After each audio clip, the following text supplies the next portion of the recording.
Hi everyone, Laura Humm here, one of the Dialogue Doctor editors, and today is a solo episode. It's been a really long time since I've done a solo episode, and we are going to be talking all about editing and working with editors today. Um, because I am not an author, I am an editor. Um, Many of you know that I've worked with Jeff for many, many years in many different capacities. So when he started the Dialogue Doctor and asked me to be a part of it with him, I was very excited, very nervous, and there was a lot of like, are you sure you want me? I mean, I've never done this professionally. I just tell you all the things that I want to see in your books. And he assured me, no, no, you've got this. And that was a little bit surprising to me, but that was okay.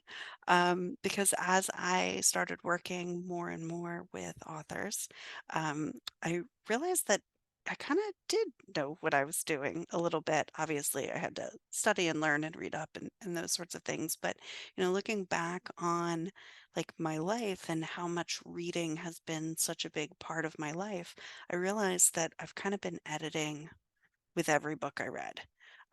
So when I was really young, in middle school, I loved to read Nancy Drews and mysteries. And um, the original series was, of course, amazing. But then in the 80s, they came out with a new Carolyn Keene group of ghostwriters and or I guess they were pen authors. I don't know, whatever you call them. But the new generation of Nancy Drew, where they made her contemporary to the 80s, which now is super ancient, but we'll talk about that another time. And I used to love to read these. And I would, as soon as I would be introduced to the characters, I would, ask myself, did they do it? Did they do it? Are they the villain? Or, are they the ones that Nancy's gonna catch? And I think my record was like page 28. I was reading one of these books, and on page 28, the author introduced this character, and I was like, they did it. They did it. And I read the whole book because I needed to know that I was right. And I needed to know if Nancy was as smart as I was to be able to figure this out. Oh, the bravado of a middle schooler. But I loved these books because the story would unfold. And then in high school, I had to read Agatha Christie. And I didn't appreciate Agatha Christie the way that I do now because I felt like in her stories, I could never figure out the um the whodunit of it because it was always this like so intricate in the storyline, like there weren't enough clues for me. So I always wanted to um tell Agatha Christie that like, hey, you got to leave me a little bit more clues. In the same way I wanted to tell the Carolyn Keene pen author, again, I don't know what they're actually called, that like, hey, you can't make this so obvious. Page 28 is a little too soon. You gotta let me get to at least halfway in the book. So apparently, I've been editing my whole life, but I haven't always been able to tell anyone what I thought. So, like, as I've worked with more authors and I've learned more of the craft, we're talking about this like idea of maybe writing a dialogue doctor editing book. So I've been doing some research on like, okay, so I have some experience. I know what I like. I know how I like to talk to authors and those sorts of things. But like, is that me just making stuff up like I did when I was talking to Carolyn Keene and Agatha Christie all those many years ago? Or am I like doing this right? So, been spending a lot of time recently, like researching editors. And the thing that I found about editing and editors is it is a super confusing, very complicated field. There are so many kinds of editors out there. You've got managing editors and developmental editors, and you've got beta readers, and you've got content editors, and you've got editorial assessments, and you've got substantive edits. And oh my gosh, my head just started to spin because when you look up types of edits, like this blog has, I don't know, 6 and that one has 12 and this one has 5 and that one has 3. And I was like, okay, this is just too complicated for me. I'm going to simplify this.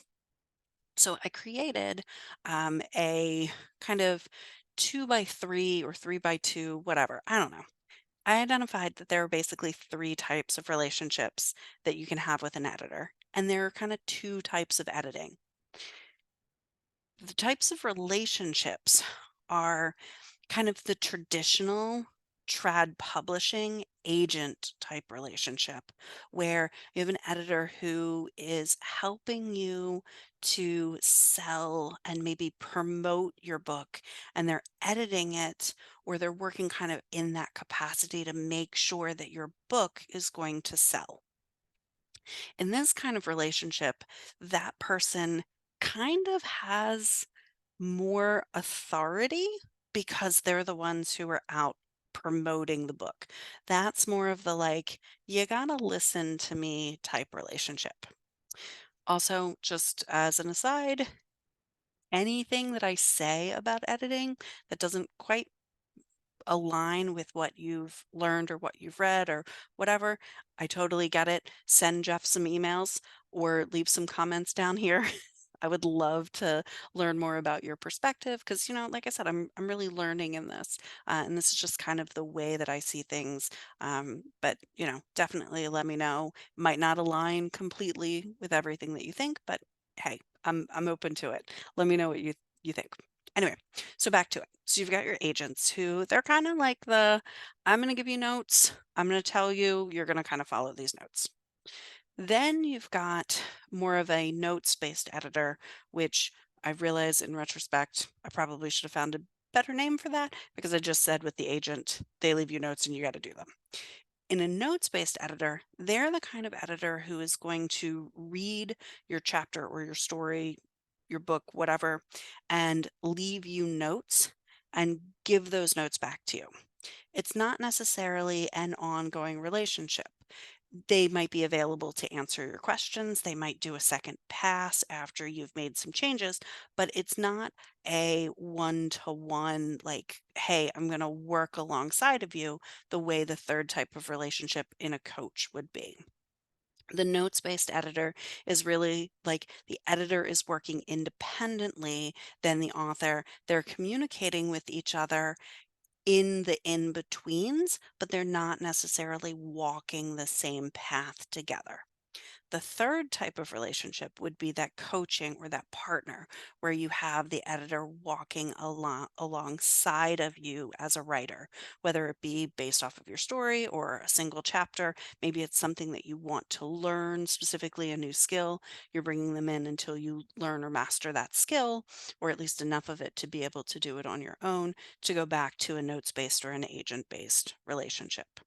So, in this coaching partner relationship, which is actually where I have the most experience as an editor, is the goal for that type of editing is your editor sees your vision and their job is to help you capture it. They come alongside of you, they become a partner in the work. You tell them what you're trying for, they tell you how well you're succeeding, where maybe you need to spend a little bit more time in order for your vision to come to life in your story. So that's kind of how I see it. The more traditional trad publishing agent type relationship where they're telling you what to do, you're making the edits, maybe you're communicating on some elements, but it's really just a more of a like, I'm going to tell you, you do type relationship. Then you have, and I'm going to change it from notes based to independent editor, and that's where your editor reads your stuff, leaves you notes, sends it back to you, and they're working in parallel or independently from you.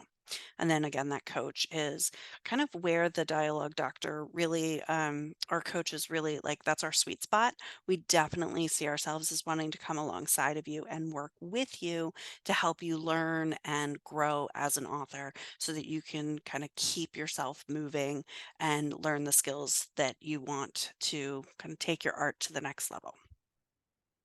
All right. So now that we talked about the 3 types of relationships, let's talk about the 2 types of editing. Because again, like I said, there's developmental edits and there's content edits and there's proofreaders and there's copy editors and there's line editors and there's like all of these other things. And like, how do you know kind of what you need if there are so many things and everybody uses different language, right? Like I saw one website that had developmental editors and in parentheses it was structural or substantive editor. I was like, well, how can they be all of the same thing? I was like, all right, this is too confusing. I'm gonna make it really easy for myself. I see editors in two types. There's a mechanical editor and there's a content editor. Mechanical editors are things like grammar, pages, um, margins, book covers, fact checking, making sure that you're using brand names, celebrities, quotes from movies, all of those things correctly. Are you using two quotes or one quote? As your outside quotes and your inside quotes, depending, a lot of that tends to be based off of like where you're publishing. Um, but it's that like mechanical structure. I would also add the use of italics in that mechanical editing. If you're using italics for one thing, you're not all of a sudden changing your usage of italics, right? Like it's just the mechanics of writing. Are you getting that correct? Versus a content editor who's really helping you with the telling of your story. And of course, because we can't make it easy, we got to break content editing down into kind of three different levels. We've got our story level edits, we've got our scene level edits, and what I am calling a voice level edit because this is the dialogue doctor and we have to talk about voice at some point. So we're going to make that a voice level edit. Okay, so what do I mean by these content edits at these three different levels? Well, a story edit is just what it sounds like. It's about your story. Are your characters growing? Is your plot moving? Are you telling a mystery? Is the mystery unraveling correctly or in an interesting fashion or a way that somebody can read it? Agatha Christie, not calling you out or anything, but your stories are great, but was your mystery unfolding? I don't know. When you explained it to me at the end, I was like, "Oh yeah, that was mystery was unfolding." But again, that's a story level edit. Sorry. When I'm sitting here talking to myself, I digress a little bit. Sorry about that. Story level editing is also about the decisions that your characters are making and the decisions that you are making in telling your story. What direction is your story going to go?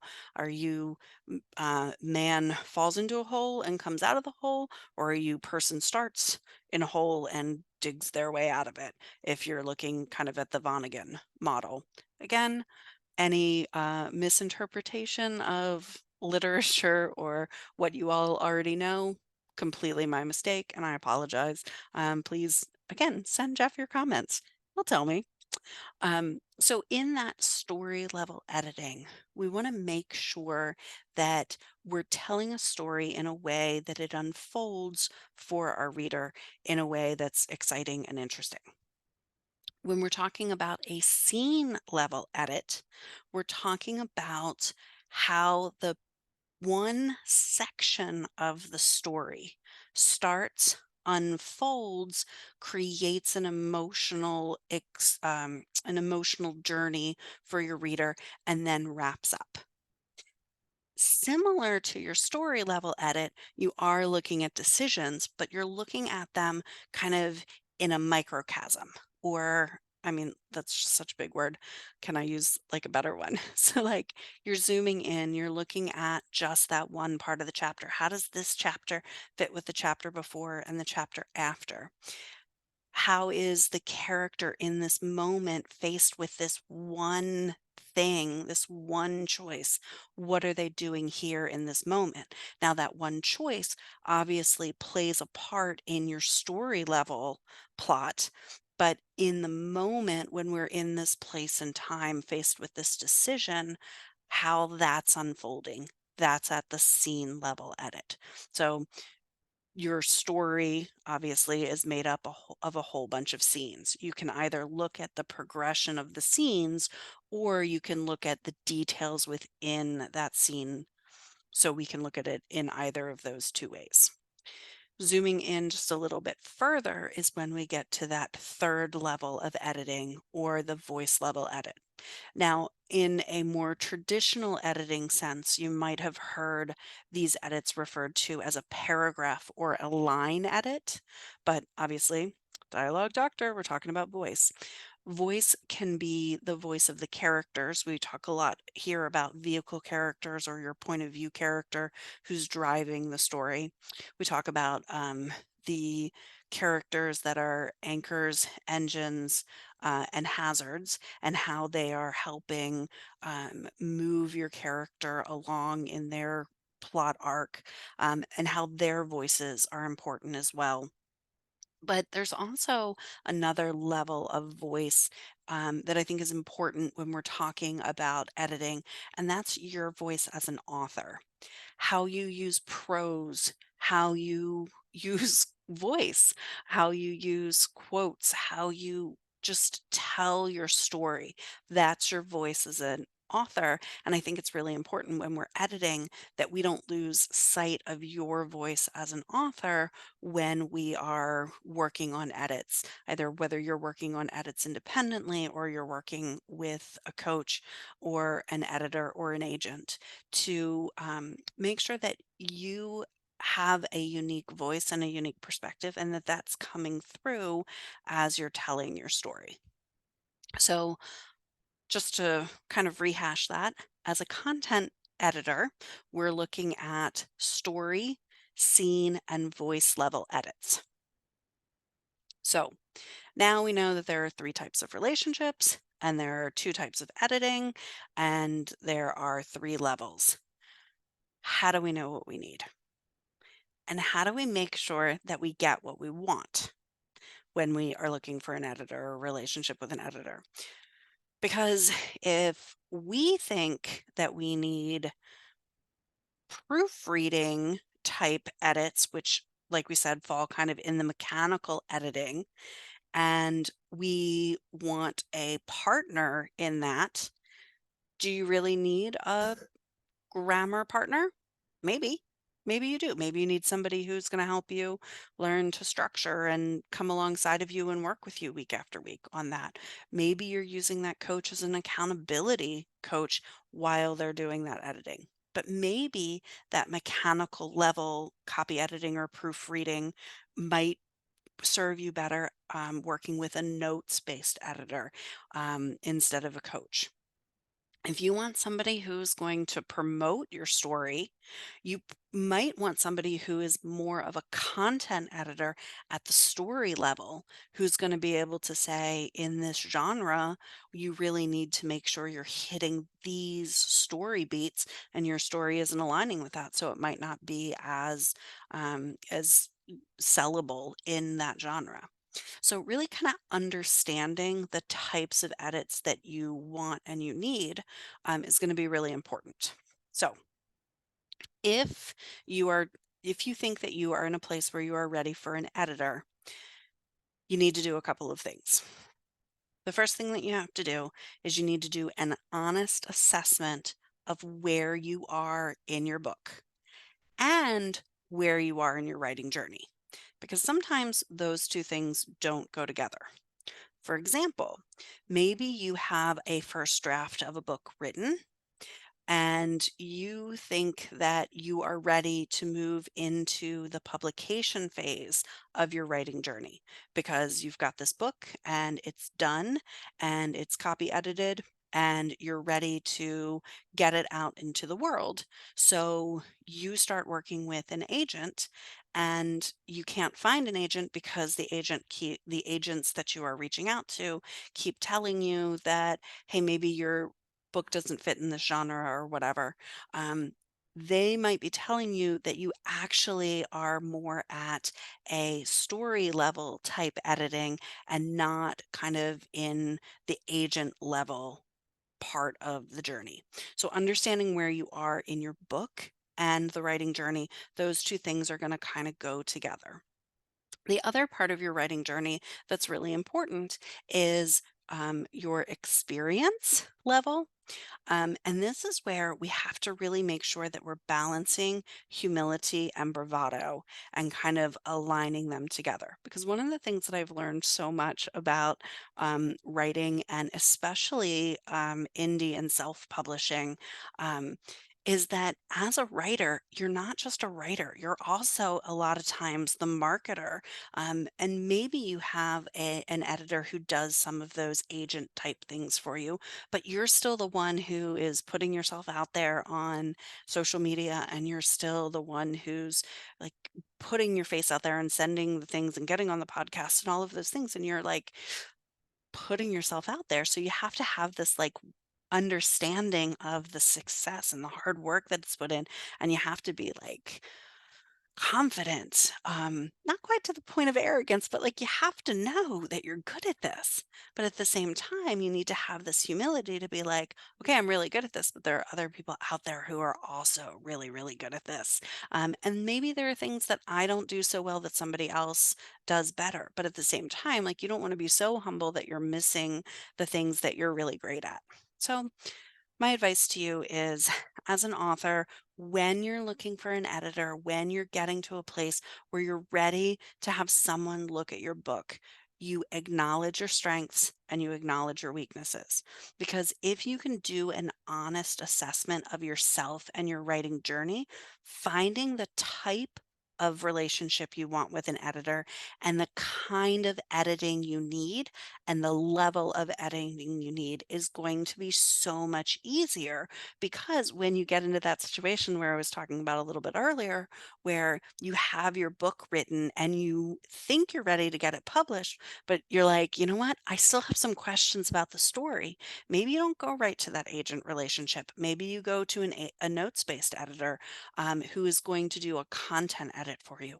Or maybe you find a coach who's going to do that content level editing with you because you have an honest assessment of where you are in the book, what you want to work on, and what you don't need to work on as much. So, taking time to get to know yourself, get to know your work, the kind of editing you want, the kind of relationship you want is also going to be really important. And when I say the kind of relationship, I don't just mean the type of relationship with the agent, the independent or notes based or the coach. I mean, what kind of relationship do you want? Are you expecting somebody who is going to meet with you weekly? Are you expecting somebody who is only going to communicate with you over email? Do you want face to face? You know, do you want to do one chapter at a time? Do you want to do a whole book in a month? Think about what it is that you want and what kind of relationship that you want out of your relationship with your editor. Now, the next question is, how do you find an editor? There are lots and lots and lots of editors out there. Obviously, you're listening to the Dialogue Doctor podcast. Maybe you're in the Dialogue Doctor community. Dialogue Doctor offers coaching, right? We want to teach authors the tools. We're here. We try to offer coaching at all different levels because unfortunately we live in a world where budget has to be part of the equation. Offer this free level podcasting where we're sharing different ideas and different tips and tools and techniques, and we're showing work with other authors so you can learn at a free level. We love that. We offer free sessions a couple times a year, 2 or 3 times a year. So read the newsletter because that's where Jeff posts the newsletter after he posts in the Slack community to say, hey, free sessions are available. The last time we did free sessions, it was like 10 hours before our sessions. And I think we did 40 sessions that time. So that's really exciting for us that people, want to work with us at this level. So we do try to keep them relatively low cost. Then we offer some classes that we try to, again, make sure that they're very reasonably priced. And then we do the one-on-one coaching sessions, which obviously are the most expensive because they're the most time intensive for us as the editors. But they are really targeted and tailored to what you want to work on. And we set up our coaching and editing resources in that model because that's what the other editors are doing out there. So it doesn't matter whether you're looking for an editor in the Dialogue Doctor community or a different type of editor, whether it's a proofreader or, other types of grammar editors that are out there that are looking for the mechanics, or other types of content editors who are going to look at the story level, the scene level, or the voice level of edits. Wherever you're looking for them, they're out there. The other thing that you can do is you can find editors who, especially if resources are a problem, people who are learning to be editors. They can also be a really great resource. Maybe you have a friend who always has something to say about books. Maybe they could be a good editor. They want to share their ideas openly. So definitely be kind of on the lookout for people who are going to share their opinions with you and help you kind of understand your story and help you get to where you want to be with that. If you are working with someone you know, someone you have a personal relationship with, maybe it's a work relationship, maybe they're an acquaintance, maybe they're a family member, just be a little bit cautious, and make sure that you set the expectations in the relationship. My spouse has done some writing. He has a poetry book that's published that he wrote before we started dating, but right after we got married, he wrote a short story, and he's like, "Hey, do you want to read my short story?" I was like, "Of course, I want to read your short story." So I read the story, and as his partner, I was like, You know, you did all this work. This is fantastic. Great job writing this story." But as a reader, I was like, "I don't understand your ending." And it was like this weird, like, I had to figure out what kind of feedback he wanted. He had to figure out what kind of feedback he wanted, and we had to kinda, like, negotiate that after the fact. Definitely should have negotiated that beforehand, because I just started talking, and I was like, "I don't understand your story." And he was like, "But," and I was like, "But," so it was like this weird anyway. So definitely if you're going to use someone you know who is not a professional, that you do kind of set the stage for an honest and open dialogue where there's still a lot of like encouragement and this is you put a lot of work into it, you put a lot of time into it, so you want somebody who is going to be honest about the things that are really good about your story, but also feel comfortable being honest with you about how you can improve it. Because honestly, that's why we have editors, right? Is to help us get to a place where we can take our stories to a next level in a way that we as authors can't, right? We are never going to see our stories in the same way that a reader is going to because we know everything about our story. We know the backstory, we know the future, we know how this fits into the bigger picture. So having somebody who's independent come in and give that honest and open assessment is going to be really important. So if you're looking for an editor, spend some time thinking about what you really want, what you're good at, what you need, and kind of what you want out of your relationship. Now, I want to take a second and step away from the authorship element, and I want to talk to anyone who is listening and wants to be an editor. What are some of the things that you need to do to be an editor? And I think that these things are exactly the same things that you need to do if you're an author and you're looking for an editor. You need to take an honest assessment of where you are as an editor and where you are in your editing journey.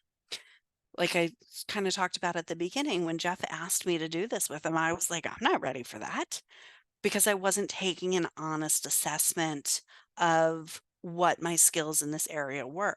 There was a ton that I still needed to learn. There's still a ton that I need to learn, and I'm learning more about it every day. Like I didn't know anything about the publishing part of writing a book or the authorship, like promoting yourself, right? Like I'm learning all of those things all the time. but I didn't know them. And because I had this gap in my knowledge, I was like, "Oh, I can't do that. I don't have any knowledge." It was like kind of an all or nothing for me. And what I learned was that, okay, I do have a lot of skills in this. Yeah, there are things that I need to learn, and yeah, there are things I can work on, but I can do that while I'm helping and working. I just have to make sure that I'm not over promoting myself or over promising what I can do as an editor to somebody so that they get into a situation where they think they're getting one thing and I'm offering another. So, honest assessment of where you are in your editing skills and in your editing journey. Making sure, again, balancing that humility and bravado, make sure that you can talk about your strengths, but be honest and open about your weaknesses. Continue to learn, continue to grow. Get to know yourself. Think about what you want. Think about what kind of editor you want to be. What kind of relationship do you want to have with your clients? If you never want to meet with a client face to face, maybe coaching isn't the right type of relationship that you need. Maybe that's not the kind of that's not the kind of editor you want to be. Maybe you want to be more of a notes-based editor. If you don't want to be in a relationship with a writer where you're discussing and you're collaborating, maybe you want to be more the agent type of editor where you tell them what they do and then you go out and promote what they've done because, you have a better understanding of the industry. If you're going to be that type of editor, obviously, please learn about the industry and know a lot more than I know. That is not the type of relationship that I can be in because I just don't know enough about that. But if you have that experience and you want to be that kind of editor, absolutely grow your business in that direction. So make sure that you're thinking about that. And then again, coming down to a think about your budget. What do you need to make in order to spend your time as an editor? Make sure that you're thinking about that from the standpoint of you being compensated for your time, but also what is an author going to be willing to pay? What kind of budget are they going to be able to have? So that when you're promoting yourself, you're making sure that the type of clients that you want to work with, you're within their budget. So definitely a money thing as you are kind of building your business and you're growing as an editor. All right. So now we know a little bit about how to become an editor. We know how to look for an editor. How do we actually begin a relationship with an editor? I think that every relationship that you have, regardless of what kind of relationship you want to have, what kind of edit you need, whether it's mechanical or it's content, whether it's story level, scene level, voice level, doesn't matter. I think there needs to be some sort of consultation or some sort of conversation so that you can both get your ideas out about what it is that you are looking for as an author and what services you offer as an editor. This becomes so important to set the stage to ensure that when somebody gets a whole novel full of copy edits and 0 notes on the plot, that they're not surprised because they thought they were getting plot level or story level edits, and all you were offering, not all, because copy editing is very difficult. The thing that you are offering is that proofreading, copy editing level of detail to the story. You wanna make sure that as an editor, you're providing what your author needs. As an author, you wanna make sure that you're getting what you want. On the other hand, if, your author has already had multiple developmental edits and is at the place where they want a true copy edit, and you're giving developmental edits, you're gonna have wasted your time and the author is gonna feel like they didn't get what they paid for because, again, there wasn't that expectation set. So, having that consultation to, like, start with a, like, understanding of where you are in the process and what you want is gonna be really important. Another recommendation that I have in starting with, an editor, again, any type of editor, any point in the process, any level of experience, is start with 1 chapter. And the reason that I suggest starting with 1 chapter is, again, in that conversational element, there can be some misunderstandings about where you are and what you want. Maybe you don't know exactly what you want. Maybe they don't know exactly what kind of edits that they can provide. So, starting with one chapter is a very tangible way for you all to get together to decide, yes, this is a good working relationship. Or, you know what? I learned a lot here, but this isn't what I need for my entire work, whether it be my entire body of work for my story and or my book or my job as an editor. This isn't really where I shine. So, when you're picking your chapter, you do not have to start with your first chapter. Maybe it's a chapter that you're struggling with the most. Maybe it's the chapter that you're the most proud of. Maybe it's the chapter that's like the integral or the pivotal point in your story. Doesn't matter what chapter you pick, but picking the chapter that has like the most understanding of where you are in your book and in your writing journey is going to give you the best honest assessment of how the working relationship is going to go. So, I would definitely recommend picking a chapter, not necessarily the first.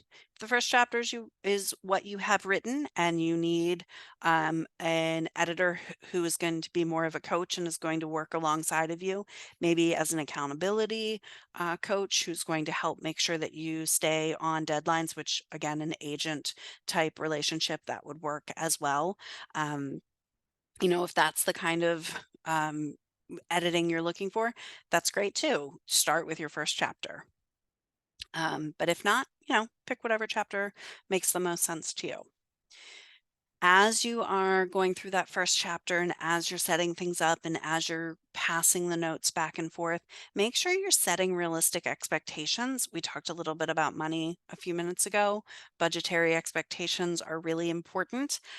If you have a specific budget, identified for what you can spend, make sure that you're honest with your editor about this. Editors, if you don't offer discounts, don't suggest to an author who has a strict budget that you can work on a different budget. Just be open and honest about expectations. It makes everything work a lot more smoothly. Another place where it's really important to set expectations is time.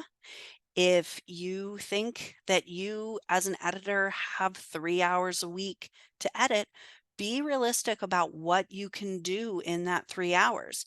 You're probably not going to be able to read 80,000 words in 3 hours. Maybe you can. Maybe you were the fastest editor ever. Maybe not. Be honest about what you can expect. Authors, be honest about what you want to work on.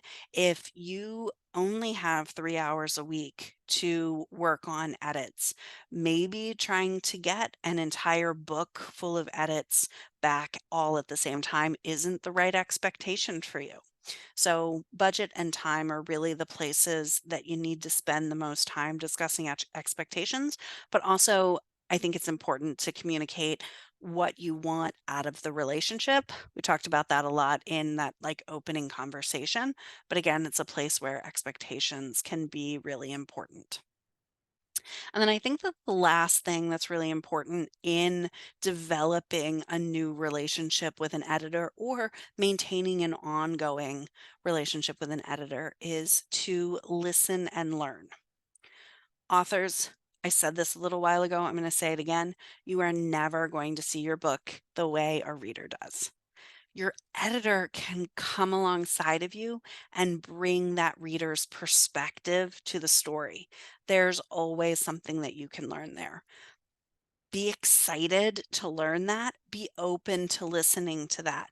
Their perspective is going to be different. It's probably going to make you a little bit uncomfortable at first because you have this vision in your head about what your story is supposed to be, and having someone come alongside of you and be like, okay, I see your vision, but what about these things can be a little bit hard because you've spent all of this time with your characters, all of the time in the story, and then to now all of a sudden have to shift that can be really hard. I just really encourage you to listen openly and try to learn whatever you can from that conversation. Editors, it is not your book.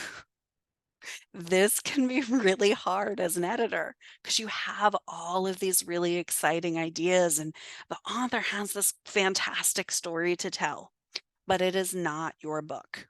I was just talking to my friend earlier today about the opening scene of the movie Elf and how they're talking about there are three types of jobs that elves can have. Elves can bake cookies in a tree, which is a great job as long as you don't mind that your house burns down on the regular.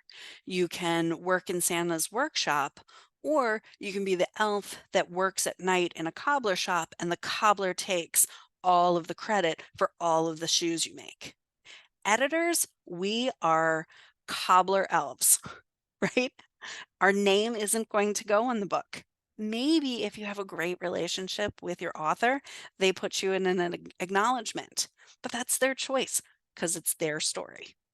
Our job as an editor is to catch the vision of the author, catch what they want, and help them put their vision on paper, help them craft their story. Depending on the type of relationship you have with them, maybe they want all of your ideas about what not to do in their plot line as as a lot of the authors I work with do, right? Like, they wanna hear my ideas, and then they're like, "No, no, no, Laura, you don't know what you're doing." And then they come up with the best, most exciting ending to whatever scene we were talking about that is way better than anything I ever thought of, right?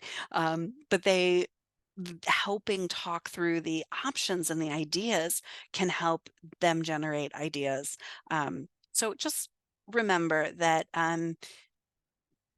that it's not your story. But then the other part of that is it's really important to acknowledge the work that your author is putting in. Listening to them and learning from them is really important because they're putting their heart and their soul into the work that they're putting out. So making sure you're acknowledging their hard work as well as looking for opportunities for them to expand their craft and make their story better and more engaging is going to be really important. So, listen and learn. Whether you're the author or the editor, there's always an opportunity to listen and learn. And then the last thing about how do you develop a good relationship with an editor is making sure that your communication is above all else. Um, it is Sorry, I was gonna say honest, but that's not what it needs to be above all else. It needs to be respectful above all else.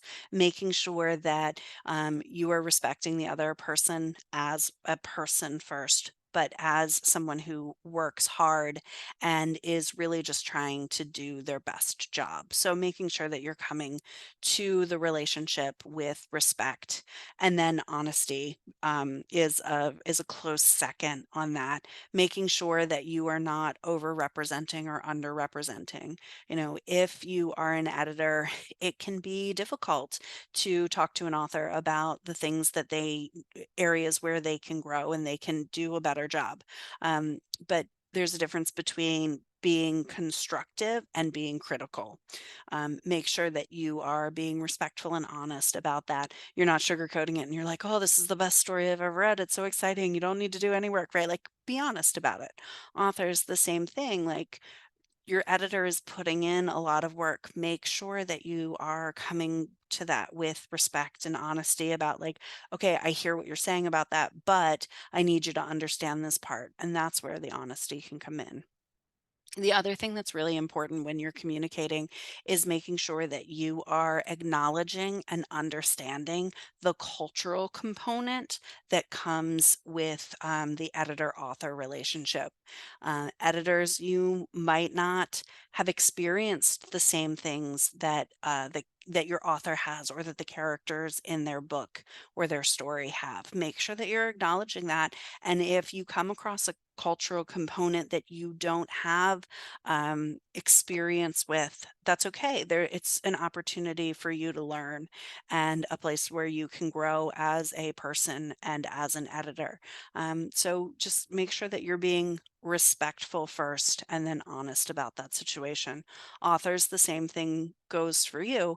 If there's a cultural component in your story, especially one that plays a big part in your plot, make sure that you're communicating that need to your editor so that there aren't any misunderstandings or expectations that are misunderstood in that relationship and in the development and the notes.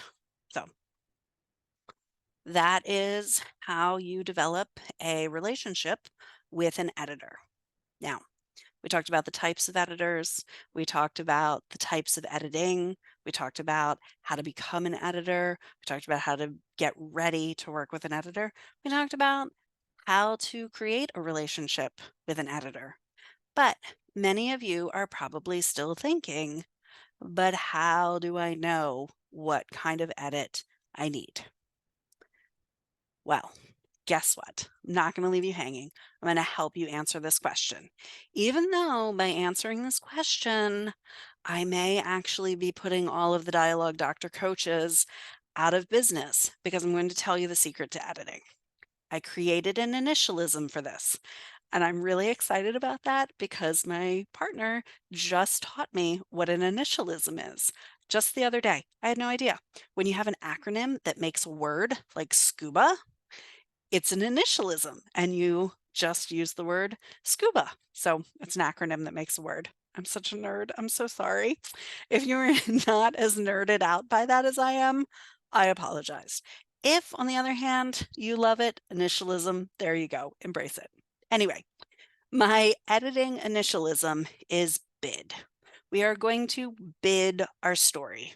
Okay, it's silly and it's whatever, but I'm sitting in a room by myself literally talking to myself in order for me to be able to speak to you. So I'm sorry. I just have to keep myself a little bit entertained. All right, all right, all right. Let me get back to it. Okay, so if you are editing, you need to ask yourself if your story is believable, is it interesting, and is it driving? So you're going to bid it, right? B for believable, I for interesting, D for driving. Yes, such a good initialism. Okay, sorry. I'll try to get back on task here. All right. So when we're talking about a story being believable, we want it to be real-ish to the reader. And the reason I want to say real-ish is because so many authors out there are writing science fiction or they're writing fantasy or they're writing a supernatural where there's magic or there are fairies or whatever.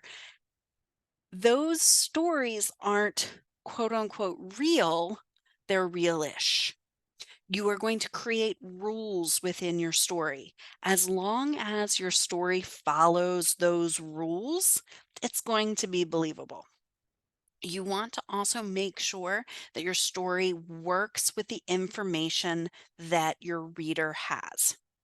The best way I can explain this believable element is when you're talking about like old school Star Trek, with like William Shatner playing Captain Kirk, they had in their medical bay, they had this little scanner thing that they would like in the medical bay that they would just like run over the person's body and would go like, "Wah, wah, wah, wah," whatever. I don't know, weird sound effect.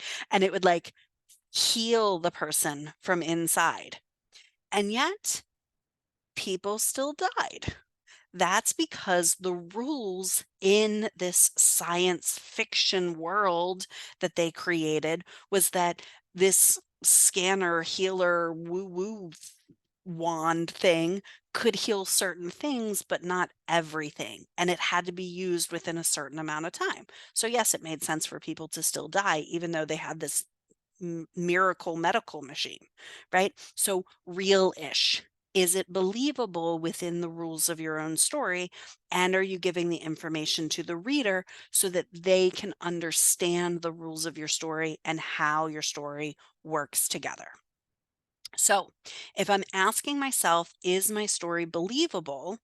I can do that at the story level, I can do it at the scene level, or I can do it at the voice level. At the story level, I need to ask myself, does my plot make sense? Do the major actions that happen at the plot points create the outcome that I've created at the end of my story? If I'm looking at it from a scene level perspective, I'm asking myself, do the characters' choices make sense? And then if I'm doing it at that voice level or the paragraph line level, if you're using a more traditional language, I need to ask myself, do the words that the characters are saying and the emotions that they are experiencing, do those make sense? Do they follow the rules of my story? Okay, so that's believable. Now on to interesting. There are so many stories out there. So how do we make a story interesting?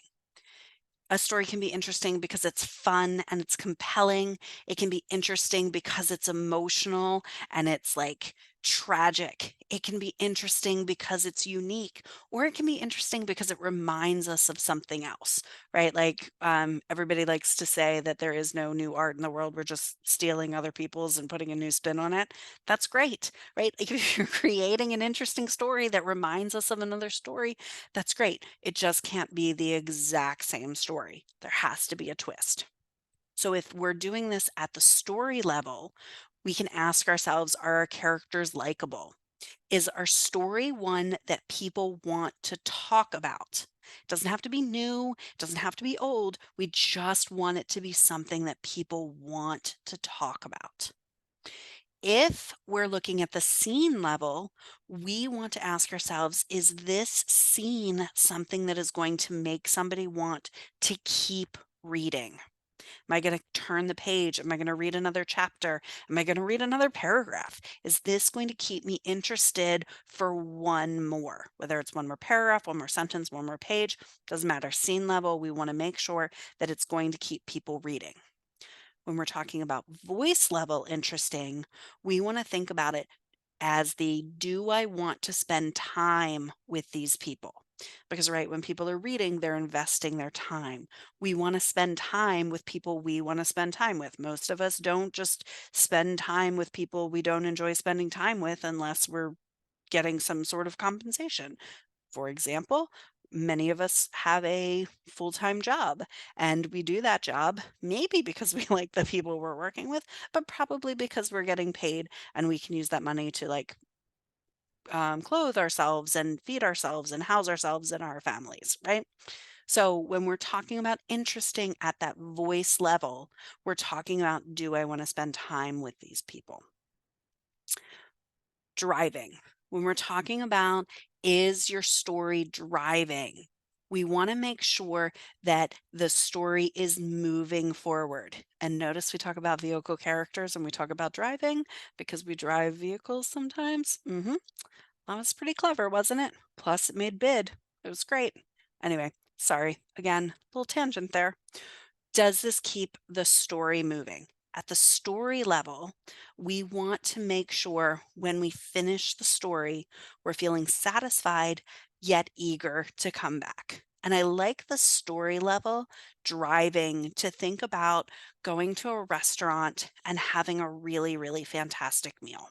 Maybe you go with friends, and in addition to the great meal and the enjoyable drinks, you have great conversation, or with your family, and you all get together and you have this like feeling of like, this was just so much fun. It was just so enjoyable. And you walk away from it, and all you're thinking about is, when's the next time we can do this? When can we come back to this restaurant and have this great meal again?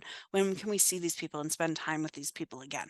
That feeling of satisfaction yet eagerness, that drives your story. You want to make sure that your reader has that sense of satisfaction so they understand the whole story and they're eager to come back for another one. At the scene level, driving is about understanding what's happening and being ready for what's next. Many of you are writing mysteries. That's great. You don't have to reveal the answer. You have to reveal the answer at the story level. That's that sense of satisfaction. But at the scene level, you just have to make sure that what's happening in this moment is understandable and we're ready for what comes next. So driving at the what's moving the story along at the scene level is understanding and preparation. When we're talking about the voice level driving, we want to make sure that our readers know these people and they know this place. Because if the readers know the people and know the place that are on the page, they don't want to look away. And that's what you want. You want to keep them at a place where they're moving and they have this sense of, I am going somewhere, I'm doing something, and I want to do it with these people. So we don't want them to look away from the book. So, when you're asking yourself, what type of edit do I need? You're going to look at your story and you're going to make sure that your story is believable, interesting and driving. You're going to bid it. You're going to look at your scenes and you're going to bid them. Are they believable? Are they interesting? Are they driving? You're going to look at the voice level and you're going to say, are my voices, are my characters believable, interesting, and driving? Okay. Most of the time, when you are using a content editor, you're probably going to be a couple of these things, but not others. Let's take an example here. Maybe we're writing a mystery story, detective novel. If our story is believable and interesting, perhaps we have the main detective sending DNA to a lab and they're waiting 3 days for the results. So they just kind of hang out at the lab and, we just wait for the results. Maybe we have some fun and interesting conversations at that level and the voices are exciting and, we know these people and we know this place and we're kind of satisfied with what's happening, but we have 3 chapters where we're just waiting for the results. We're not driving our story forward. Our characters are likable, but we kind of want to look away because we're like, how much longer are we going to be sitting in this lab here? Right? So believable and interesting, but not driving. We can have believable and driving, but not interesting. Maybe in this case, we're sending the DNA for a new test. And we are matching the suspect's DNA to the system, and they just happen to be in the system from an old case. So as soon as this match comes, we solve the case and we're done. It's driving. We're keeping the story moving. We created a new DNA test because we needed this match to come in faster. It's not going to come in 3 days the way it does like in a real life story. It's believable because, hey, this is, yeah, technology moves all the time in my society. Yeah, this can happen. I'm driving the story forward. But because all it takes is this DNA match that, oh, by the way, is this person's DNA is already in the system, maybe that's not the most interesting. Maybe we need to add something new into the story. Our story can also be interesting and driving, but not believable. Maybe we have DNA from the crime scene. Maybe we ask the suspect for their DNA and they just give it to us. We have a DNA match and we solve the case. Interesting, right? DNA solves the case. Driving, we're keeping the story going. But is that really believable? Is the suspect really going to just give us their DNA to do a match? They're probably going to know about DNA, right? Like it doesn't make sense. We're going to have to ask, as a reader, we're going to ask ourselves, well, why did the suspect do that? Why didn't they fight it? Like what happened, right? Maybe there's more to it. So at every level, you're going to ask yourself believable, interesting, and driving. If you have a problem in your story where you have a messy middle, you probably have an id problem. It's probably not interesting or it's not driving your plot isn't driving. If you have a problem where you can't wrap up your story, you probably have a BD problem. It's probably not believable or something isn't driving. Your characters made a decision early on that took you off the path and now you can't get back. You need to teleport back, right? Probably a believability or driving problem. If you're having trouble getting past the start, maybe you have a buy problem. Maybe your story's not believable. Maybe you can't, your characters don't feel like real people, people we know, places we know. Maybe it's not interesting enough. Maybe you're retelling a story that reminds us too much of a story that we already know. Maybe the story is too fantastical and there's just too much coming at us as readers at once and we can't concentrate and it's not as believable or it's not as interesting to us as we want it to be. So, as you're evaluating your own work, you want to make sure that you're believable, you're interested, and you're driving. If you're having a problem somewhere, you're probably having a problem in one of those three areas. Knowing what the problem is helps you then fix it, whether it's a voice level, a scene level, or a story level. Most of the time, you want to fix it from big to small. You want to start with your story level, you want to move to your scene level, and then you want to move to your voice level edits.